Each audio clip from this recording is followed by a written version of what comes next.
Komnas HAM bertindak hati-hati dan terlihat ketakutan karena dua hal. Satu, atau Komnas HAM ini individunya ditekan habis-habisan oleh kekuasaan. Artinya tekanan itu betul-betul melampaui daya tahan subjektif dari masing-masing tokoh Komnas HAM. Ini tokohnya dulu ya, bukan sebagai lembaga. Jadi kalau tekanan itu sangat kuat, maka Komnas HAM kirim sinyal, saya nggak akan datang. Jadi kita baca itu sebagai tekanan dari kekuasaan terhadap individu-individu. Mungkin tekanan fisik, kekerasan, atau political bribery, segala macam. Itu analisa saya pertama. Berkas kasus 6 laskar FPI akan dilimpahkan ke Dewan HAM PBB sebelum Lebaran. The authority youth today are due to this and some other reasons such as unresolved gross violation of human rights by military during the conflicts. Furthermore, the young generation is faced with even more fatal problem today, namely drug abuses. The drug business is relating mostly to a lucrative business of the Indonesian security forces, military and the police financing its operations. This was comprehensively reported by international organizations such as Human Rights Watch Transnational Institute. Years, I speak about the condition of youth as an agent for peace and stability in a conflict zone. In the last 3 years, our youth have lived in constant atmosphere of fear and terror.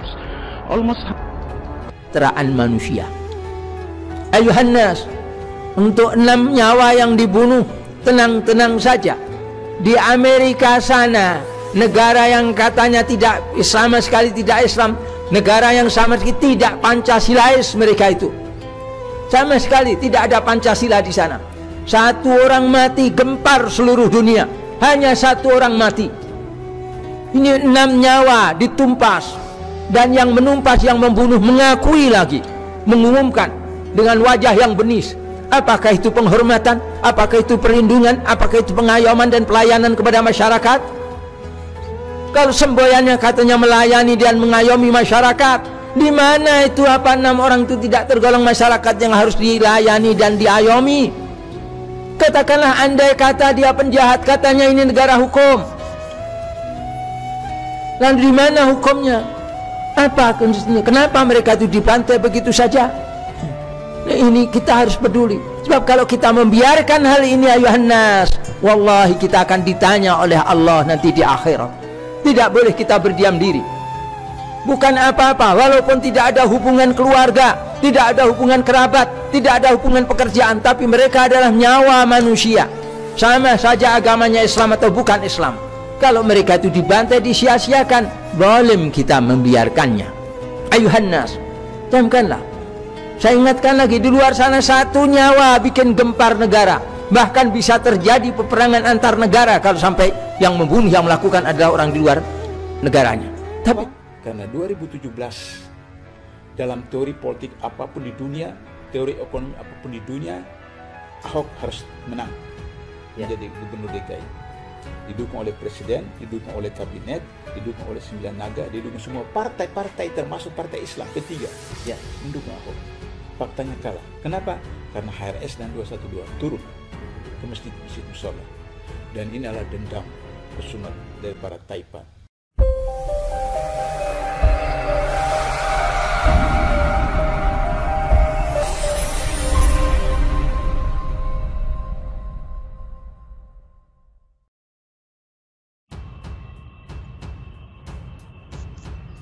Ketua Komnas HAM sebut 6 laskar FPI tertawa. Tim advokasi mengatakan tak beradab. Tim advokasi 6 laskar Front Pembela Islam bereaksi keras atas pernyataan Ketua Komisi Nasional Hak Asasi Manusia Ahmad Taufan Damanik yang menyebut korban sempat tertawa-tawa sebelum terjadinya aksi penembakan. Bahkan tim advokasi menilai Taufan semakin memperlihatkan sikap tidak beradab. Anggota tim advokasi M. Haryadi Nasution mengatakan bahwa pernyataan Taufan tersebut justru menyudutkan 6 laskar FPI yang tewas. Padahal menurutnya Taufan menjadi pimpinan Komnas HAM RI yang menjamin tegaknya hak HAM di Indonesia dengan menjaga kredibilitas dan independensi.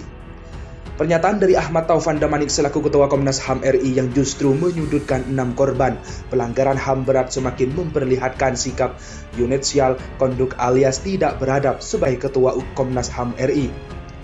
Kata Haryadi dalam pernyataan tertulis yang dikutip suara.com. Tim advokasi Laskar FPI juga melihatkan konstruksi narasi yang dibangun oleh Taufan sangat subjektif dan berat sebelah. Karena itu, mereka menganggap Komnas HAM RI di bawah pimpinan Taufan yang seharusnya menjadi National Human Rights Defenders berubah menjadi National Defenders for Human Rights Perpetrators. Lebih lanjut, tim advokasi Laskar FPI juga menyesalkan konstruksi yang dibangun oleh Taufan terkait tertawanya 6 korban malah dibuat secara negatif dan menjadi justifikasi untuk menghalalkan pembunuhan secara sistematis terhadap penduduk sipil yang merupakan salah satu bentuk pelanggaran HAM berat. Hanya berdasarkan dari sebagian kecil rentetan dari peristiwa tragedi kemanusiaan. Sebelumnya, Komnas HAM menyebut 6 laskar khusus pengawal Habib Rizik Syihab sempat tertawa saat merasa berhasil mengelabui anggota polisi yang tengah mengelakui pengintaian di tol Jakarta Cikampek. Mereka juga disebut telah melakukan provokasi terhadap anggota polisi sebelum akhirnya tewas tertembak. Hal itu diungkapkan oleh Ketua Komnas HAM Ahmad Taufan Damanik dalam diskusi bertajuk "Di balik serangan balik Laskar FPI dan blokir rekening" pada Minggu 17 Januari 2021.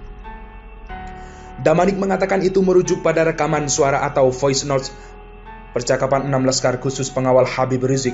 Mereka tertawa-tawa bahwa mereka sudah bisa mengelabui polisi atau mengakali polisi. Begitulah kata Damanik. Selain tertawa, dari rekaman suara itu diketahui pula 6 laskar pengawal Habib Rizik mencoba melakukan provokasi. Salahnya yakni berupaya menubruk kendaraan milik anggota polisi. Setelah itu baru ada tembakan-tembakan itu yang menyebabkan 2 orang tewas, begitulah ujar Damanik. Damanik juga menyebut kasus kematian 2 laskar pengawal Habib Rizik Komnas HAM tidak mengategorikan sebagai bentuk pelanggaran HAM, sebab kematian itu dipicu adanya tembak-menembak antara kedua belah pihak. Polisi tentu punya diskresi untuk melakukan tindakan seperti itu, karena ada pihak lain yang melakukan provokasi dan tembakan, begitulah jelasnya.